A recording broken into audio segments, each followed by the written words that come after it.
السلام علیکم ورحمۃ اللہ وبرکاتہ۔ امید کرتی ہوں آپ سب صحت و ایمان کی بہترین حالت میں ہوں گی انشاءاللہ۔ نحمد و نصلی علی رسولہ الکریم، اما بعد، فاعوذ باللہ من الشیطان الرجیم، بسم اللہ الرحمن الرحیم۔ سورہ بقرہ آیت نمبر 92، ترجمہ۔ اور بے شک تمہارے پاس موسیٰ روشن نشانیاں لے کر تشریف لائے، پھر تم نے اس کے بعد بچڑے کو معبود بنا لیا اور تم ظالم تھے۔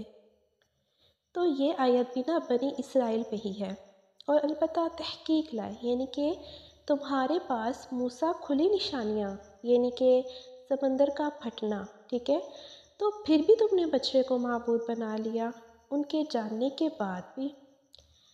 اب وہ کہاں گئے تھے؟ حضرت موسیٰ علیہ السلام کوہ طور پر گئے تھے، اس کے بعد انہوں نے بچڑے کو معبود بنا لیا اور تم ہی ظالم ہو۔ اس آیت میں اللہ سبحانہ و تعالیٰ بنی اسرائیل کی توبیخ کرے، یعنی کہ ڈانٹ رہے ہیں، ان سے ناراض ہو رہے ہیں کہ دیکھو موسیٰ، تمہارے پاس کھلی نشانیاں لے کر آئے، پھر بھی تم نے موسیٰ علیہ السلام کے جانے کے بعد بچڑے کو معبود بنا لیا۔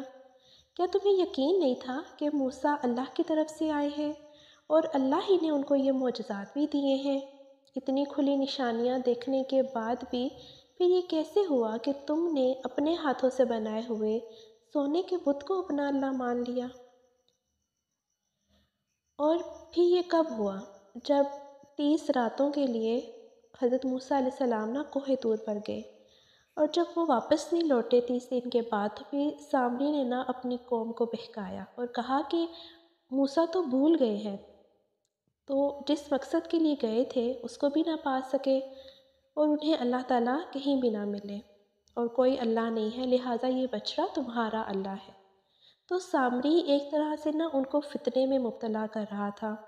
ہارون علیہ السلام حضرت موسیٰ علیہ السلام کے بعد قوم کی نگرانی کر رہے تھے، انہوں نے سمجھانے کی کوشش کی تو وہ آگے سے بگڑ گئے۔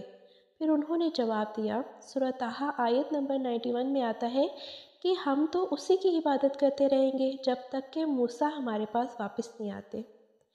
اچھا، ہم نے پچھلی آیت میں پڑھا تھا ہم اس کو سامنے رکھیں تو آیت نمبر 91 کو،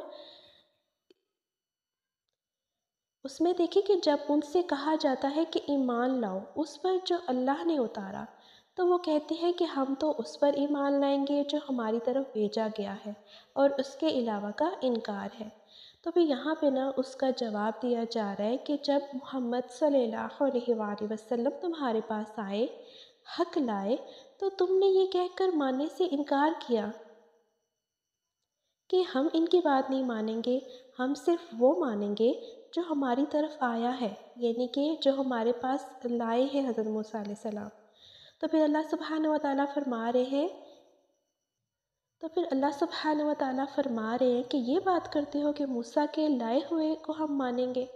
تو پھر دیکھو کہ اس وقت تم نے کیا کیا جب موسیٰ کھلی نشانیوں کے ساتھ تمہارے پاس بحیثیت رسول آئے، لیکن جو ہی موسیٰ علیہ السلام کوہ طور پر گئے تو تم بھول گئے کہ موسیٰ تمہیں کیا تعلیم دے کر گئے تھے۔ تو پھر گویا ان کے اس دعوے کو جھوٹا ثابت کیا جا رہا ہے، ان کے دعوے کا رد کیا جا رہا ہے کہ تمہاری یہ باتیں غلط ہیں، تم اصل میں ماننا ہی نہیں چاہتے، تم نے اللہ کے انبیاء کو قتل کیا اور ان پر زیادتیاں کی، اپنے پیغمبر کے ساتھ تم نے یہ معاملہ کیا کہ وہ 30 کی بجائے 40 راتوں کے لیے وہاں رک گئے اللہ کی ملاقات کے لیے، اس مقررہ وعدے پر کوہ طور پر رک گئے، تو تم نے پیچھے سے اپنے پیغمبر کی تعلیم کو ہی بلا دیا، تو تم ظالم ہو۔ ظالم کا لفظ زیادتی کرنے والے کے لیے آتا ہے، حد سے بڑھنے والے کے لیے، لیکن یہاں پہ خاص طور پر ان کے شرک کی وجہ سے انہیں ظالم کہا جا رہا ہے، کیونکہ قرآن مجید میں ایک دوسری جگہ پہ آتا ہے کہ شرک بہت بڑا ظلم ہے، اور ان کا شرک کیا تھا کہ انہوں نے بچڑے کو اپنے معبود بنا لیا تھا، اس کو اللہ سمجھا اور بہت ہی ڈٹائی کے ساتھ اس کو اللہ سمجھتے رہے۔ پھر حضرت ہارون علیہ السلام کے منع کرنے پر کیا کہنے لگے کہ ہم تو باز نہیں آئیں گے جب تک موسیٰ واپس نہیں آ جاتے۔ تو اس آیت سے یہ پتہ چلتا ہے کہ بنی اسرائیل کے اندر جو خرابیاں تھیں وہ اپنی حد کو پہنچی ہوئی تھی، ایک طرف ان کی سرکشی، دوسری طرف ان کی حماقت۔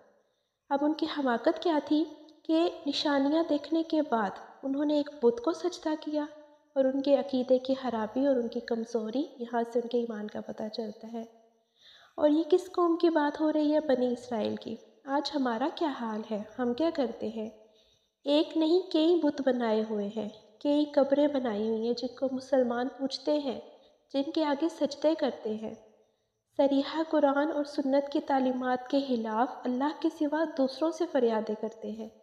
کبھی رسولوں کو پکارتے ہیں تو کبھی حضرت علی کو پکارتے ہیں، کبھی یا محمد کہتے ہیں تو کبھی یا علی کہتے ہیں، کبھی کسی اور کو پکارتے ہیں۔ تو یہ سب کیا ہے؟ دراصل یہ اللہ کو چھوڑ کر غیر اللہ کی طرف جانا ہے۔ تو اس آیت سے یہ بھی معلوم ہوا کہ گائے کی عبادت قدیم عرصے سے چلتی آ رہی ہے۔ مسلمانوں کو گائے ذبح کرنے کا حکم ہے، اس کی تعظیم کی اجازت نہیں ہے، کہ اس میں کافروں سے مشابہت ہے اور کافروں سے مشابہت ممنوع ہے۔ جزاک اللہ خیر۔ السلام علیکم ورحمۃ اللہ وبرکاتہ۔